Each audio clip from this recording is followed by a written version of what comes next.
Adani group ने एक बड़ा फैसला लिया है। दरअसल अडानी ग्रुप धीरे धीरे करके अपने एफएमसीजी कारोबार से बाहर निकल रहा है। एडब्ल्यूएल एग्री बिजनेस में अडानी ग्रुप ने अपनी बड़ी हिस्सेदारी को बेच दिया है। ये वही कंपनी है जो मशहूर फॉर्च्यून ब्रांड के कुकिंग ऑयल, आटा, चावल, बेसन और इसी तरीके के अन्य रोजमर्रा के फूड प्रोडक्ट्स बनाती है। पहले इस कंपनी का नाम था अडानी विल्मार लिमिटेड, जो अडानी ग्रुप और सिंगापुर की विल्मार इंटरनेशनल के बीच एक जॉइंट वेंचर थी। पहली तिमाही में जबरदस्त ग्रोथ के बाद अडानी ग्रुप ने एडब्ल्यूएल में अपना बड़ा हिस्सा बेच दिया है।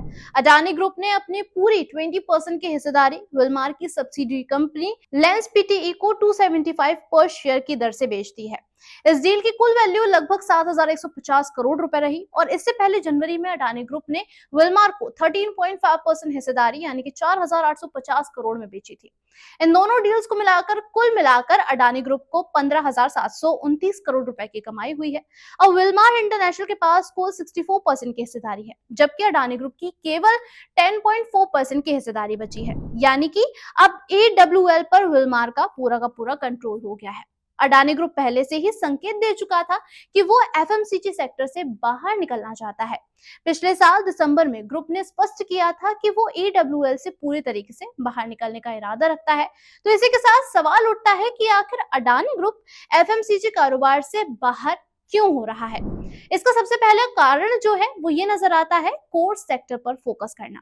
यानी कि अडानी ग्रुप अब अपना पूरा ध्यान अपने मूल ताकत वाले सेक्टर्स जैसे कि energy, utility, transport, logistics, ports, airports और ग्रीन एनर्जी पर केंद्रित करना चाहता है। दूसरी बड़ी वजह है कैश जुटाना। ये डील ग्रुप के लिए एक बड़ा कैश फ्लो तैयार कर रही है, जिससे वो अपने महंगे और बड़े प्रोजेक्ट्स में इन्वेस्ट कर सकता है। इस डील को लेकर अडानी ग्रुप ने कहा है कि उन्हें इससे 15,729 करोड़ रुपए की कुल कमाई होगी। और अभी भी अडानी कमोडिटीज के पास ईडब्ल्यूएल के 10.4% के शेयर्स बचे हुए हैं। अडानी इंटरप्राइजेस की सब्सिडरी कंपनी अडानी कमोडिटीज अब अपनी बची हुई हिस्सेदारी भी विल्मार के निवेशकों को ऑफर करने जा रही है, जिसका सीधा मतलब ये निकलता है कि एडब्ल्यूएल ना तो एसीएल की सहयोगी कंपनी रहेगी और ना ही अडानी ग्रुप की। ये पूरी तरीके से एग्जिट प्लान है।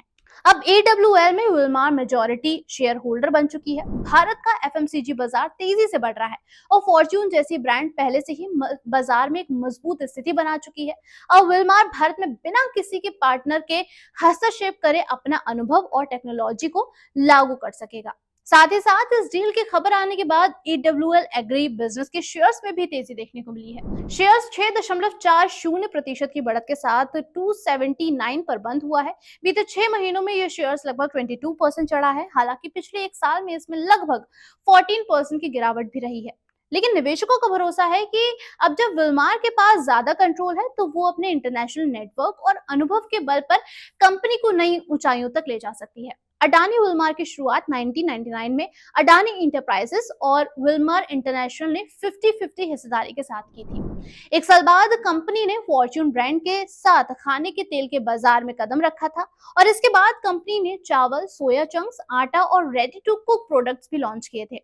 2020 में कंपनी ने ए लाइफ ब्रांड के साथ पर्सनल केयर मार्केट में भी एंट्री ली थी।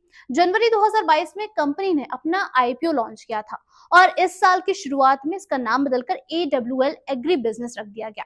और अब इस कंपनी से अडानी ग्रुप पूरी तरीके से बाहर होने जा रहा है, एग्जिट लेने जा रहा है। एफएमसीजी सेक्टर से उनका बाहर निकलना एक स्ट्रेटेजिक मूव भी माना जा रहा है।